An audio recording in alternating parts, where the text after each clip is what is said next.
أو كالذي مر على قرية وهي خاوية على عروشها قال أنى يحيي هذه الله بعد موتها فأماته الله 100 عام ثم بعثه قال كم لبثت قال لبثت يوما أو بعض يوم قال بل لبثت 100 عام فانظر إلى طعامك وشرابك لم يتسنه وانظر إلى حمارك ولنجعلك آية للناس وانظر إلى العظام كيف ننشزها ثم نكسوها لحما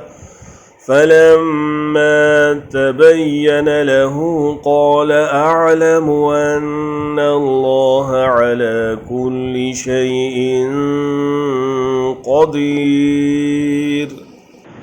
या उस शख्स की मानिंद के जिसका जिक्र उस बस्ती पर हुआ जो छत के बल औंधी पड़ी हुई थी। वो कहने लगा इसकी मौत के बाद अल्लाह ताला इसे किस तरह ज़िंदा करेगा। तो अल्लाह ताला ने उसे मार दिया 100 साल के लिए।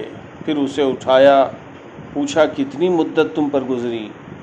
कहने लगा 1 दिन या दिन का कुछ हिस्सा। फरमाया बल्कि तू 100 साल तक रहा। फिर अब तू अपने खाने पीने को देख कि बिल्कुल ख़राब नहीं हुआ, और अपने गधे को भी देख, हम तुझे लोगों के लिए एक निशानी बनाते हैं। फिर उन पर गोश्त चढ़ाते हैं। जब ये सब ज़ाहिर हो चुका तो कहने लगा मैं जानता हूँ कि अल्लाह ताला हर चीज़ पर कादिर है।